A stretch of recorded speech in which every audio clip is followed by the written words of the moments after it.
କୁନିଶା ଆଉ ଗୋଟେ ହେଉଛି ସୁନିଶା। କୁନିଶା ଆମର କେମିତି ହୋଇଥାଏ ନା କୁନିଶାଟି ବିଭିନ୍ନ ପ୍ରକାର ହୋଇଥାଏ। ଯେମିତିକି ପିଲାମାନେ ତ ନିଜେ ନିଜେ ଶିଖିନଥାନ୍ତି, ପିଲାମାନେ କେମିତି ଶିଖିଥାନ୍ତି ସେଇ ଟିଭିରେ ଦେଖି କିମ୍ବା ମୋବାଇଲରେ ଦେଖି ଏଇସବୁ ଜିନିଷ ଦେଖି ସେମାନେ ଶିଖିଥାନ୍ତି କି ଆମ କିମ୍ବା ତାଙ୍କର ବାପା ମା ଯଦି ଘରେ ଖାଉଛନ୍ତି କିମ୍ବା ଭାଇ ଭଉଣୀ ଖାଉଛନ୍ତି ତ ସେ ତାଙ୍କଠୁ ଦେଖି ଭାବୁଛନ୍ତି କି ହଁ ମୋ ଭାଇ ଭଉଣୀ ଖାଉଛି, ମୋ ବାବା ମାନେ ବି ଖାଉଛନ୍ତି ତ ମୁଁ ବି ଖାଇବି। ତ ଏମାନେ ସେଗୁଡ଼ିକୁ ଭାବି ହିଁ ସେମାନେ ନିଶାଟାକୁ ଆହରଣ କରୁଛନ୍ତି। କିମ୍ବା ସେମାନେ ତ ଜନ୍ମରୁ ଶିଖିନାହାନ୍ତି କି ଆମେ ନିଶାଟା ଖାଇବା ବୋଲି କି ନିଶାଟା ଖାଇବା ଜିନିଷ ବୋଲି। ନିଶାଟା ତ କେବେ ଖାଇବା ଜିନିଷ ହୋଇନଥାଏ, କେବଳ କୁନିଶାଟା କଥା କହୁଛି। ସୁନିଶାଟା ହେଉଛି ଯେମିତିକି ପାଠ ପଢ଼ିବା ନିଶା। ପାଠ ପଢ଼ିବା ନିଶା ତ ଏମିତି ହୋଇଥାଏ କି ଯେମିତି ପିଲାମାନେ ଭୁଲି ଯାଆନ୍ତି କି ଖାଇବା ପିଇବା ଭୁଲି ଯାଆନ୍ତି, ରାତିରେ ଶୋଇବା ବି ଭୁଲି ଯାଆନ୍ତି।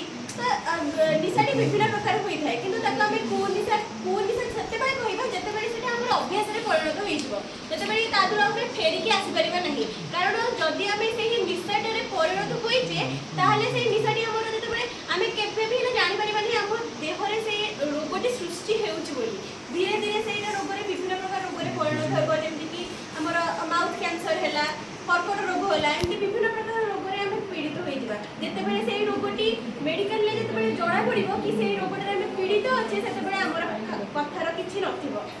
ତ ଏଣୁ ଆମେ କ'ଣ କରିବା ନା ସରକାର ବି ବିଭିନ୍ନ ପ୍ରକାର ପଦକ୍ଷେପ ନେଉଛନ୍ତି, କେମିତିକି ସ୍କୁଲରେ ବି ବିଭିନ୍ନ ପ୍ରକାର ପ୍ରୋଗ୍ରାମ କରୁଛନ୍ତି ଯାହାଦ୍ୱାରା ପିଲାମାନେ ସେଇ ନିଶାରେ ଗ୍ରସ୍ତ ହେବେନି, ଯାହା ବାହାରିକି ପଳେଇ ଆସିବେ ଏବଂ ଯେଉଁ ସବୁ ରୋଗରେ ସବୁ ପୀଡ଼ିତ ହେଉଛନ୍ତି ସେଗୁଡ଼ା ସବୁ ନ ହେବେ। ଛୋଟ ପିଲାମାନେ ମଧ୍ୟ ଅଳ୍ପ ଅଳ୍ପ ବୟସରେ ମଧ୍ୟ ମୃତ୍ୟୁବରଣ କରୁଛନ୍ତି, କ'ଣ ପାଇଁ ନା କେବଳ ନିଶା ପାଇଁ।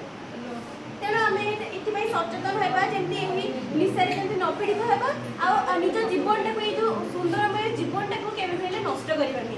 ଆମକୁ ଭଗବାନ ମାନେ ଆମେ ଲକ୍ଷେ କୋଟି ତପସ୍ୟା କରି ଆମେ ଏହି ଜୀବନଟାକୁ ପାଇଛେ, ତେଣୁ ଏହି ଜୀବନଟାକୁ ଆମେ ବି କେବେ ବି ହେଲେ ଅର୍ଥପୂର୍ଣ୍ଣ ନ କରିବା। ସବୁବେଳେ ଚାହିଁବା କି ଆମେ କେତେବେଳେ କେମିତି ଭଲ ମଣିଷ ହେବା, ଭଲ ମଣିଷ ହେଇ ପୃଥିବୀକୁ ଆସିଛେ ଯେହେତୁ